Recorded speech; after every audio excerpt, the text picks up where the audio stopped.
Now, we have a bit of time for discussion. I'd like to invite you both to come and take your seat on the stage. And we have some time for questions. And then...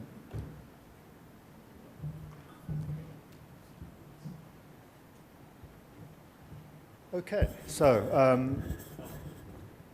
we have a roving mic, and Charlie, I think you're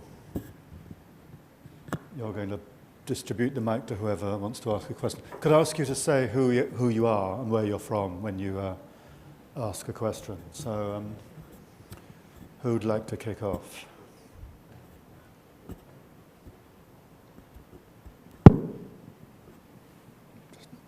I need a question. There's a question for you.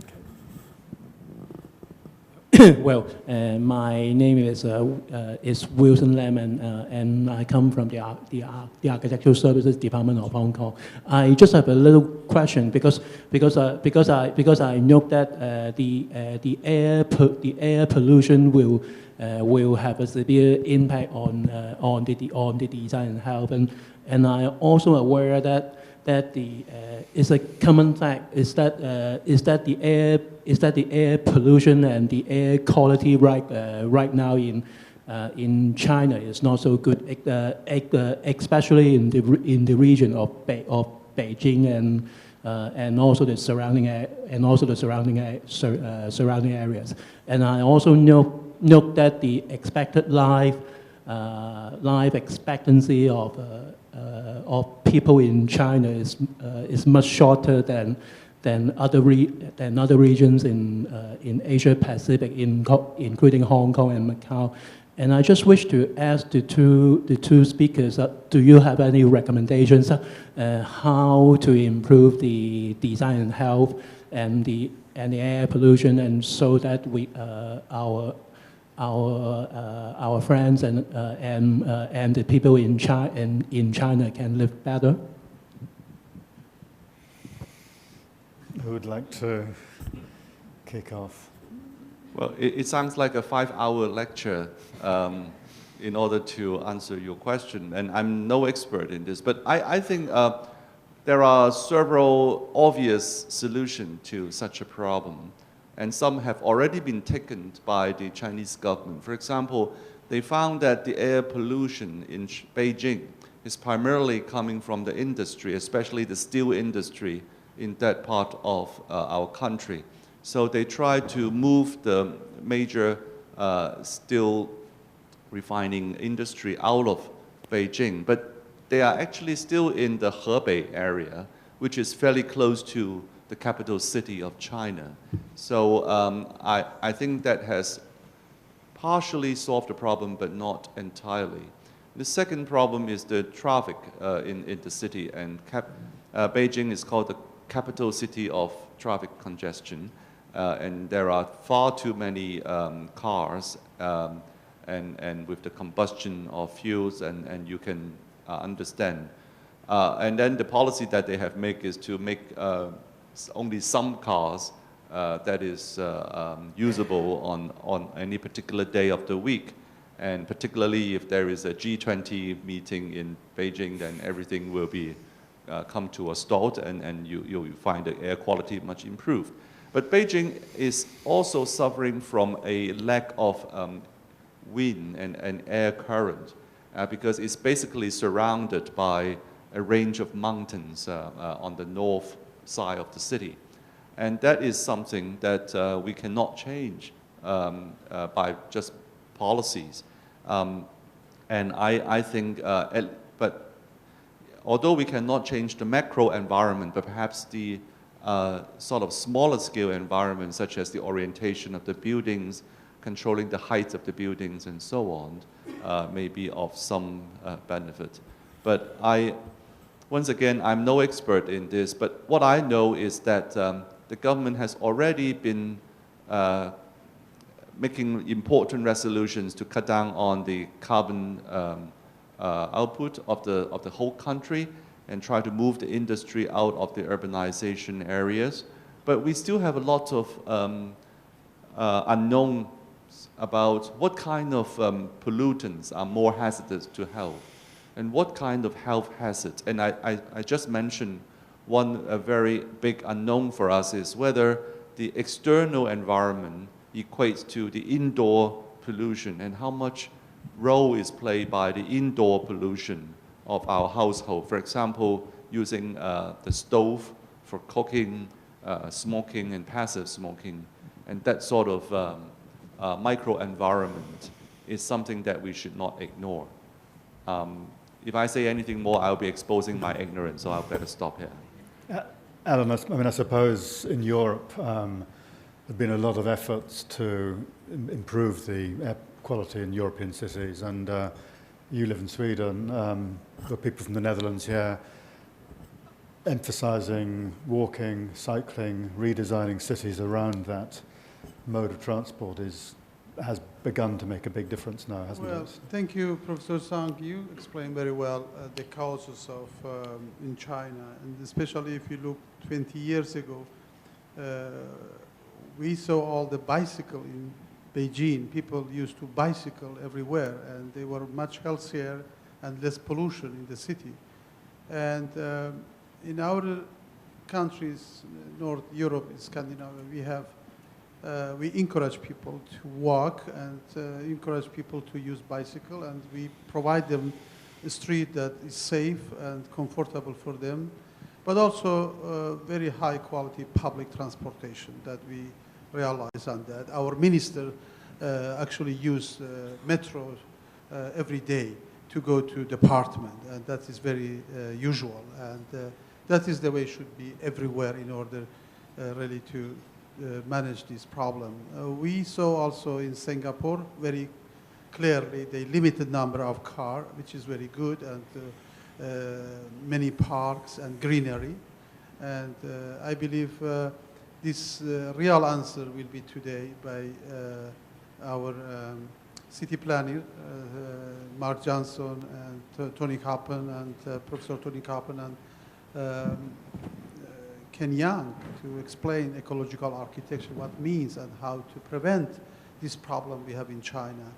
And I'm very grateful for Hong Kong, see very dynamic and very powerful metro station everywhere, very easy to use public transportation. And I think in China they must emphasize to public transportation first rather than provide each people, they are affordable, they have 2-3 cars actually.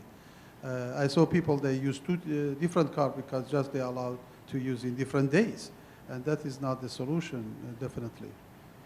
But do you know why people have 2 or 3 cars in China? Because the government say on such day you can only use cars with a car plate with the odd number. So they buy another car with an even number for the other day. So that's why we have 2 or 3 cars. It's very logical, isn't it? Innovation, yes, ingenuity. Another question, please. Yes, a gentleman down here.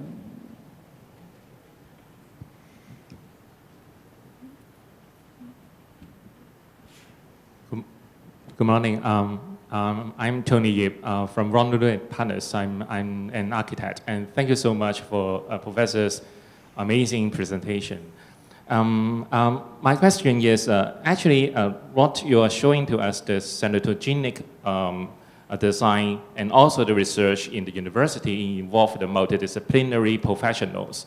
So my question is whether is it any change in the training to the students and the research involving more multidisciplinary?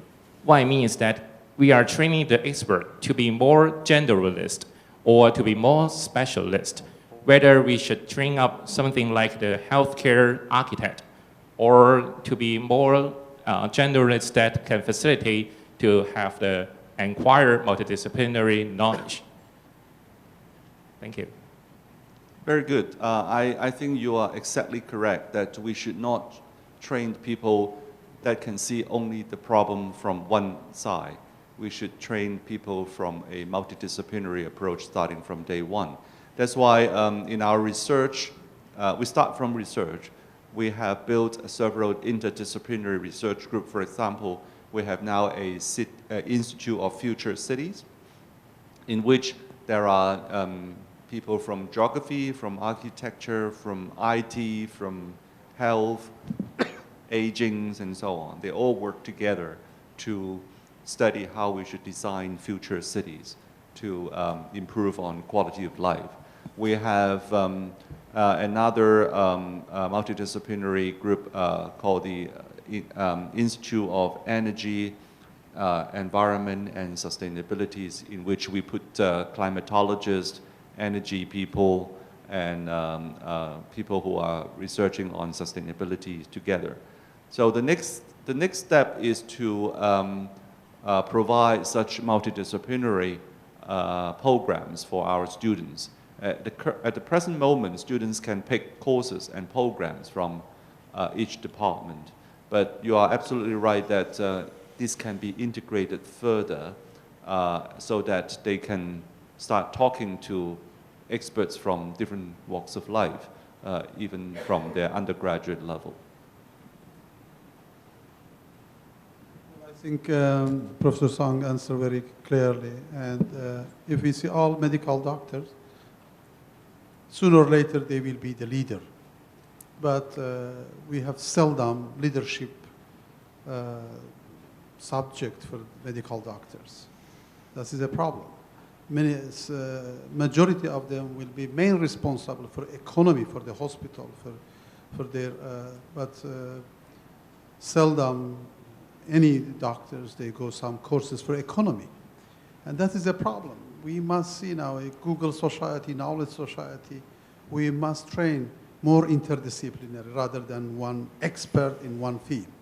If we're looking for a teamwork, because we must look in the future as a teamwork, many disciplines, many specialties together rather than one person expert in one field. Doesn't work. There's an English saying, I believe it says, when you have a hammer, everything looks like a nail. So to the medical people, all these problems could be solved from a medical perspective. From an architect's point of view, everything is building design. So I think we need to talk to each other more to create the best integrated concepts. Roderick, I think you had a question, or Tony. Thanks very much. I'm Tony Capon from UN University. I thought the opening talks were terrific, and Professor Song, I was delighted as a medico myself by your erudite presentation. And to pick up on the previous question about encouraging people to look beyond their own lens at these issues and getting beyond a single discipline.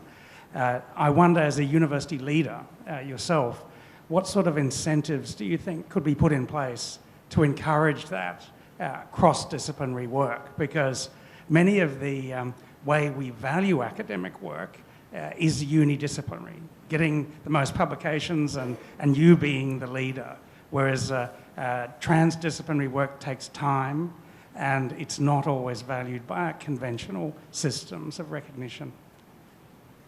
From the university's leadership's point of view, there's only one important incentive, and that is money. Okay, so if you put money into interdisciplinary research and telling people that if you can do something with somebody which is not in your own field and work together as a team, I'll give you money. Otherwise, if you still work in your own silos, so be it. Then people will start moving. So that is one way that how we push people to work together. But practically, we also need to think about how to recognize people for their interdisciplinary work. And in fact, it is not very easy.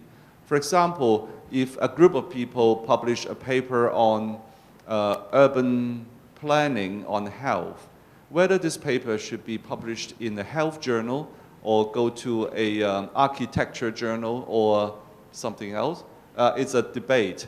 And for me, if I'm a medical person, I obviously want it to be published in the Lancet or in the New England Journal of Medicine, and what is to me a journal of architecture.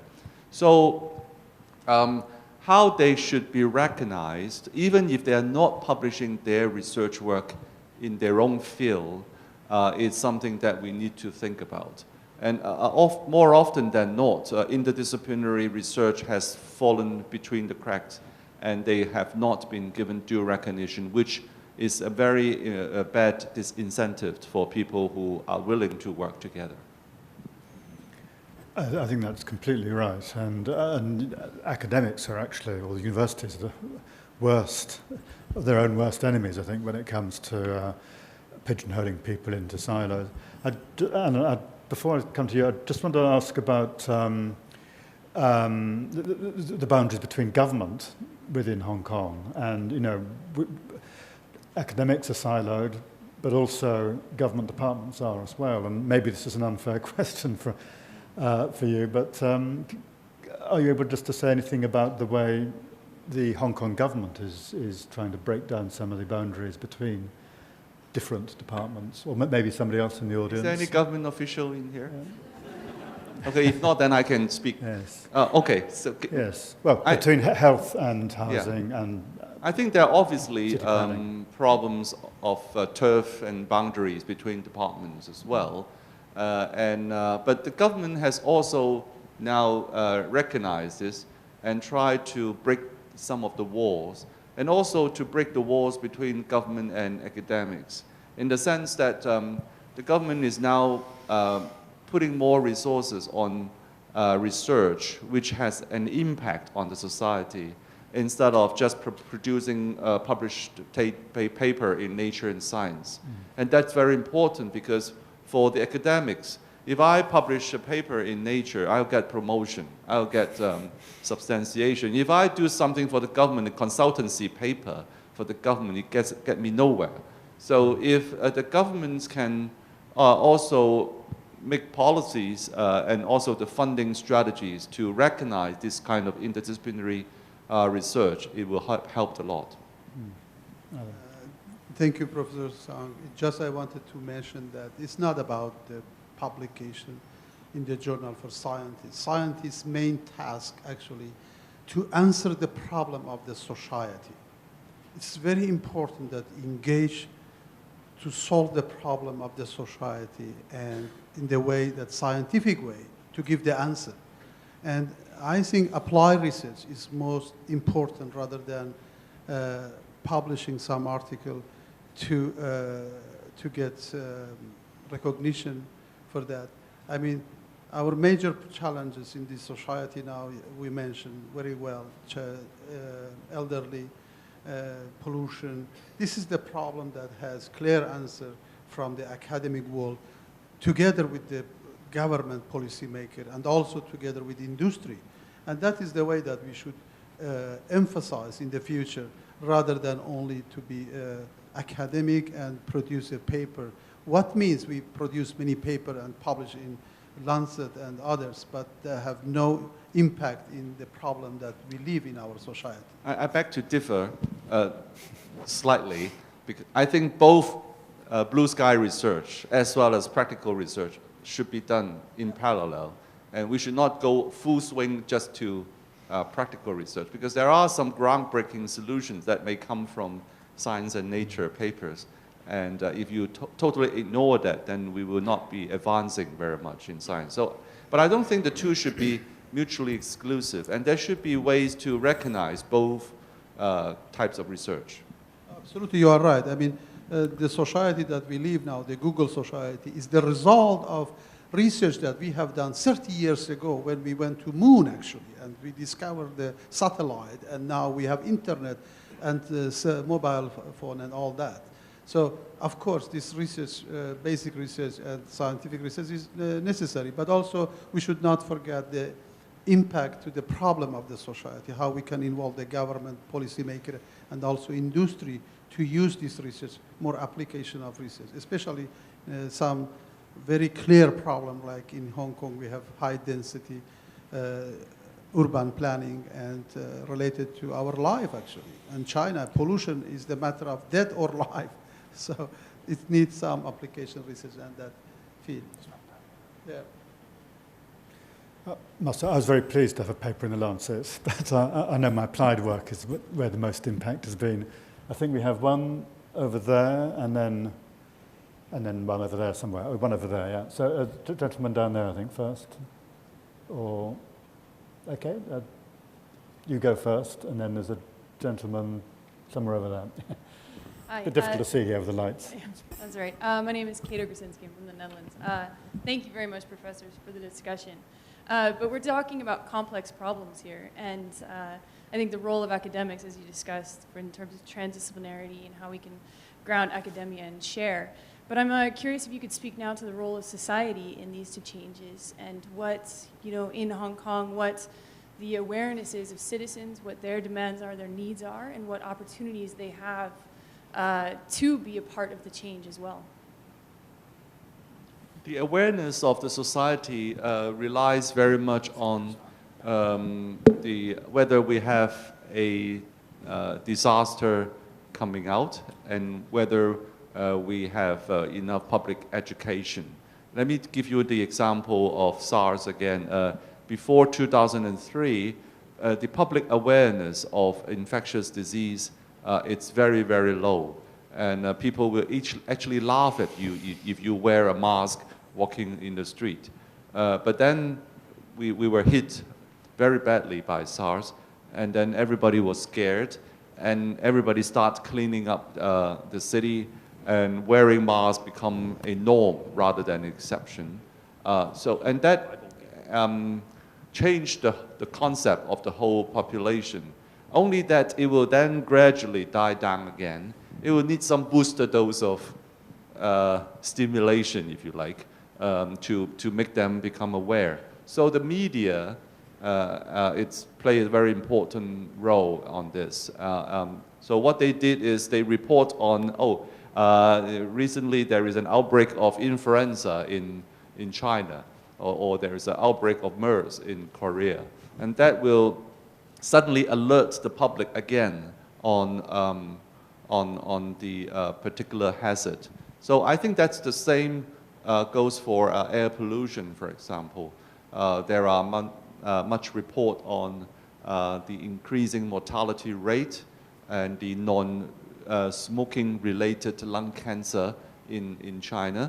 And this kind of public education will increase the alertness. Although you would not expect to see the same degree of alertness that will followed after epidemics of SARS, as in case of air pollution. But the public needs to be educated on in order to maintain a certain level of alertness. Okay, have another one over here. Good morning. My name is Masoud Shakir from South Africa. Thank you for both presentations, very informative. Today's challenges that we see here, don't you think we should look at least for some remedy through the very old and strong culture in the old civilization, such as China? When we look at the life expectancy, 72 or 80 years of age, I don't think the contributing factor is only better health care. There are other factors relating to the culture, especially very rich culture, such as Chinese culture. Shouldn't we do research and to find out more, if we haven't done so, to find out more, better we can face the challenges of today's society in Hong Kong? Thank you. So rediscovering old traditions in medicine and attitudes towards health. Is that the question? Well, I clearly agree with you, Dr. Masoud. This is not a matter of we have high quality of healthcare design in this country. This is the matter of culture. When I went to Chengdu, actually, I see people in the park is dancing and singing. I have never seen like this in any part of the world. And we know all people is aware. I mean, salutogenes is integral culture part of the society in China. People exercise every day, and people very engaged actually. And also, I mean, this is the main factor for life expectancy in this part of the world, I must say. But there is not enough research, as long as I know, but probably Professor Song knows better. If there is more research in this area that shows clearly relation to the culture of people in this part of the world, because its life expectancy is so high compared to other part of the world. But definitely, yes, this is the main issue, I must say. This is my assumption, but I'm sure it's like that. So I leave to Professor Song to answer better. Yeah, obviously, it's a very complicated issue why Asians seems to live so much longer compared to some other population. And I believe that it has partly been related to our diet and our lifestyle, at least in the past many decades, where meat is not so easily available, but vegetable is the main food stuff. And also, people need to work physically to earn their livings and so on. I think that certainly play a very important part. But now this is changing because the biggest epidemics in China is obesity. And we have one-child policy in each family, and all the kids are really good-looking.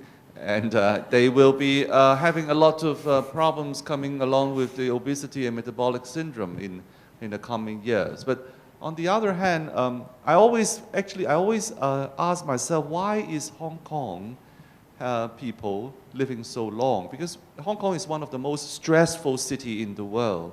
And living here, you have a very congested environment, your stressful lifestyle, and what is the reason behind it? I would like to believe that it is because of our superb medical and health care provision, but this may not be explaining the whole thing. I think perhaps one of the things that you may notice in Hong Kong is that the smoking population is actually very low. Have you noticed that? I think we have one of the lowest smoking population in the whole world. For some reason, people do not use tobacco very much. And all the cardiovascular disease, most of the cardiovascular hazard and pulmonary diseases are related to tobacco. So this is perhaps one of the reasons why we're enjoying such a longevity. But it's a very complicated question that I won't be able to give you a simple answer. But certainly, environment is now generating much bigger impact in certain part of China, especially in the north and along the coastal cities, because they are more developed, more industrialized. And therefore, there are many figures showing you that the mortality related to pulmonary diseases and cardiovascular diseases is on the rise. I saw a hand over there.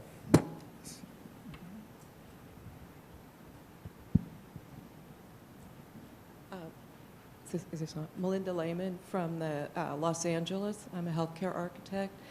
I'm curious to know, Professor Sung, I really enjoyed your talk. I thought that was really very interesting and insightful. You mentioned some of the steps that the building department is taking to implement some planning that will help alleviate some of the density and the potential problem that came about from SARS and from even earlier with the fever, the high density.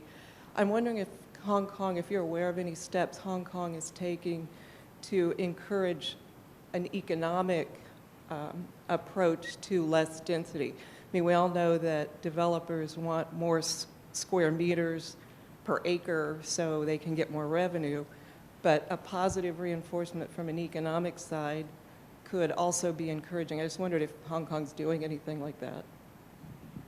Thank you, but I'm really not the right person to answer this question. I think some people in the audience may be in a better position. What I can tell you is that this research has been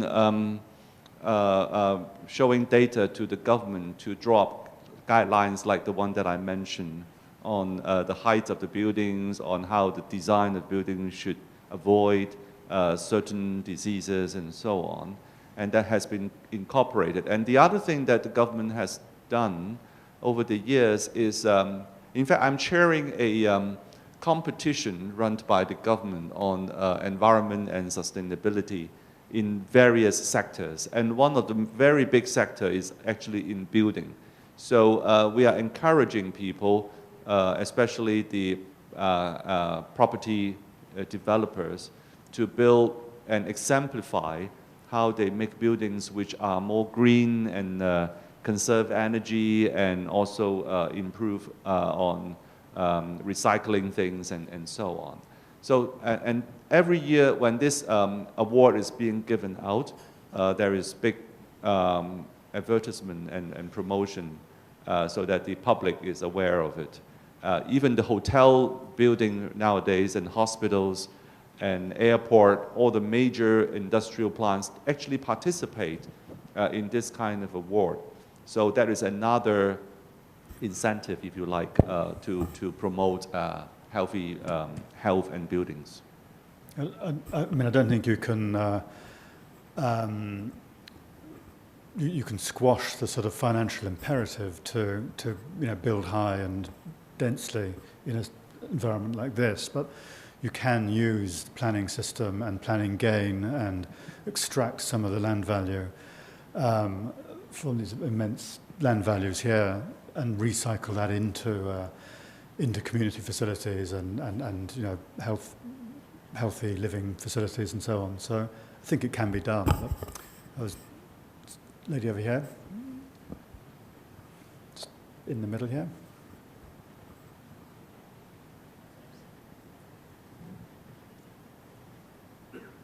Thank you both for fascinating talks this morning. I'm Susie from Oricon. I look at the picture behind you and I think there's a huge amount of existing infrastructure which I guess Hong Kong has and is stuck with to a degree. So a lot of what you've spoken about is looking forward and new infrastructure and what can be done. We heard the talk this morning about one new hospital and a number of redevelopments of major hospital campuses. I wonder how much thinking has been done around what can be done with the existing infrastructure to address all of these significant matters that can have a really big impact on our health. And it may not be, I guess, in your court, but I'm wondering what discussions there might have been with the government around that. Again, from an amateur's point of view, I don't think we can do much about what has already been established and constructed. What we are looking at is the future cities and future urban planning. And we know that it cannot be done just by looking at Hong Kong as an isolated city. We're actually very concerned about the whole Pearl River Delta region because there are several major cities interconnected and there are a number of airports and bridges connecting us. So how do we design and utilize the existing infrastructure in each city and not to overlap and duplicate what has already been done in our neighborhood city, and to look at, because you cannot talk about climate in Hong Kong alone. Our climate and our air quality is very much a result of the whole region, at least in the Pearl River Delta. So a collaboration between the government of Hong Kong and the government in Guangdong and Shenzhen and Zhuhai and so on, it's very important. Again, I really shouldn't say too much in area that I'm not expert in. I think there's a gentleman over there waiting for okay. the microphone. I think we have time for about one more question, so apologies if you weren't able to get your question in. But, I also, first of all, I'd like to thank you for the last two slides that you gave us, which is about the aging populations. I think Hong Kong is totally unprepared for that two slides. From the last three policy addressed by CY, I don't see anything about addressing that problem, aging populations. We have the incident 2-3 months ago about a elderly home got their license lifted because of some incident. We can tell you 90% of the healthcare home, privately run healthcare home, are like that. Okay, they are very dehumidificating. There's many of the rooms have no natural light. Many of the rooms are only partitioned by some walls up to the height of your eye level. And I think this situation is not acceptable in any center in the world. So I would like to ask, as part of healthcare, design, and also academic community in Hong Kong, how we should advise the government, or what government should do better to prepare for the aging populations in Hong Kong. And I would like to ask also Professor Delaney, from your perspective, from the more worldly perspective, how Hong Kong should prepare for this aging problem. Well, I think that this is the challenge for the conference for the next couple of days. You've set it out very well. Alan, Professor Sung, do you want to just sum up very briefly on that last question? Well, in our country, in Sweden, we have done several years research on elderly, and we have developed guideline, and we are fortunate that Professor Teresa, she's here. We had our symposium in May in Hong Kong, discussed about the future of elderly in Hong Kong, and I think we should exchange knowledge about elderly. Those countries in Europe, Scandinavia, they are most advanced in the world. Japanese people, they come to us and they take the example and they adjust to their culture. We have prepared, as social welfare country in Scandinavia, we have prepared very high quality for elderly. And I think this experience could be also adjust to the culture of Hong Kong with the context of Hong Kong condition. We can adjust and develop this idea. And I think university, Polytechnic University is prepared for this. Said there is many experts. I am sure in the other university as well, they are challenging with this problem. And we have 2 sessions in this Congress dealing with this elderly tomorrow. Well, like many other issues, aging is a very interdisciplinary issues. Because as you mentioned in your definition of health by the WHO, health is defined as physical, psychological, and social well-being, not just diseases. So we have to, when we think about the problem of aging, we have to think about not just the physical health, but how about their psychological health, whether they have some parks to walk around in the morning, to do exercise, whether they have a good social circle so that they are not isolated and staying at home, and so on. The traffic of our city, whether it is user-friendly for the elderly people, and many, many aspects. That's why in universities we are building up interdisciplinary as well as inter-institutional consortium to work on this. And a couple of years ago, I was asked to join a delegation to visit the city of New York, which under Mayor, who was Bloomberg, was dedicated to build an age-friendly city in New York. And we look at the traffic system, we look at the housing, we look at the entertainment, the parks, and other sort of facilities. Even the museum, the cultural aspects can help the elderly people to promote their psychological and physical health. So and the Hong Kong government has a elderly commission under which there is a multidisciplinary groups, but I think things can be moved faster than what it is now. Okay, well that is the challenge, I think. That's been a fantastic session. I've really enjoyed the papers, the presentations, and the discussion. I think it's set the scene for the rest of the conference admirably. So please show your appreciation to Alan and Professor Sung.